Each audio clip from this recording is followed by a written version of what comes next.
కీర్తనల గ్రంథము 109వ అధ్యాయము ధ్యానిద్దాం. నా స్తుతికి కారణభూతుడవగు దేవా, మౌనముగా ఉండకము. నన్ను చెరపవల్లని భక్తిహీనులు తమ నోరు, కపటము గల తమ నోరు తెరిచియున్నారు. వారు నా మీద అబద్ధములు చెప్పుకొనుచున్నారు. నన్ను చుట్టుకొని నా మీద ద్వేషపు మాటలాడుచున్నారు. నిర్నిమిత్తముగా నాతో పోరాడుచున్నారు. నేను చూపిన ప్రేమకు ప్రతిగా వారు నా మీద పగపట్టి ఉన్నారు. అయితే నేను మానక ప్రార్థన చేయుచున్నాను.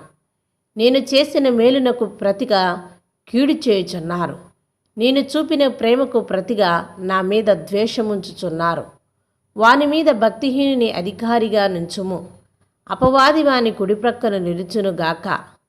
వాడు విమర్శలోనికి తేబడినప్పుడు దోషి అని తీర్పు నొందును గాక. వాని ప్రార్థన పాపమగునుగాక. వాని జీవిత దినములు కొద్దివిగానుగాక. వాని ఉద్యోగమునకు వేరొకడు తీసుకొనుగాక. వాని బిడ్డలు తండ్రి లేని వారవుదురుగాక. వాని భార్య విధవరాలగునుగాక.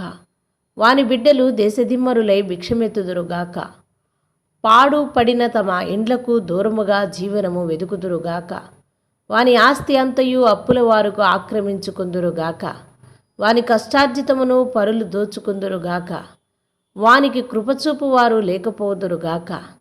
తండ్రి లేని వారి బిడ్డలకు దయచూపు వారు ఉండకపోదురుగాక. వాని వంశము నిర్మూలము చేయబడునుగాక.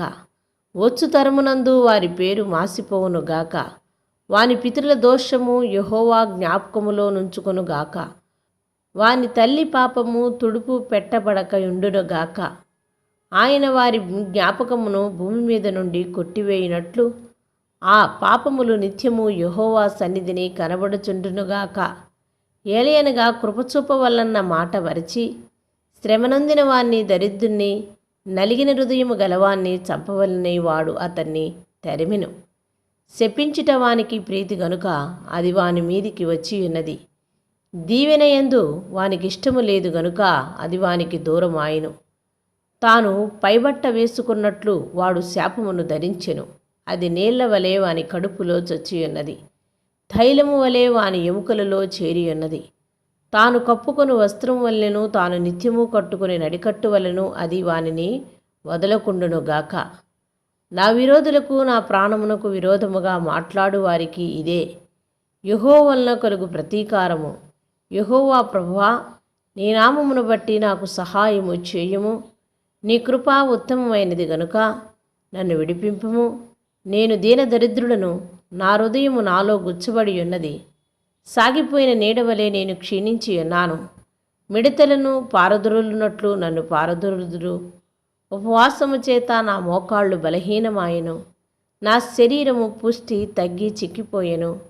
వారి నిందలకు నేను ఆస్పాదుడనైతిని. వారు నన్ను చూచి తమ తలలు ఊచెదరు. యెహోవా నా దేవా, ఇది నీ చేత జరిగినదనియు యెహోవా అయిన నీవే దీనిని చేసితివనియు వారికి తెలియనట్లు నాకు సహాయము చేయుము. నీ కృపను బట్టి నన్ను రక్షింపుము. వారు శపించుచున్నారు గాని నీవు దీవించెదవు. వారు లేచి అవమాన పొందెదరు గాని నీ సేవకుడు సంతోషించును. నా విరోధులు అవమానమును ధరించుకొందురుగాక. తమ సిగ్గునే నిలువుటంగీ వలె కప్పుకొందురుగాక. నా నోటితో నేను యెహోవాకు కృతజ్ఞతాస్తుతులు మెండుగా చెల్లించెదను. అనేకుల మధ్యను నేను ఆయన్ను స్తుతించెదను. దరిద్రుని ప్రాణమును విమర్శకు లోపరచు వారి చేతిలోను అతన్ని రక్షించుటకై యెహోవా అతన్ని కుడిప్రక్కన నిలుచున్నాడు. ఆమెన్.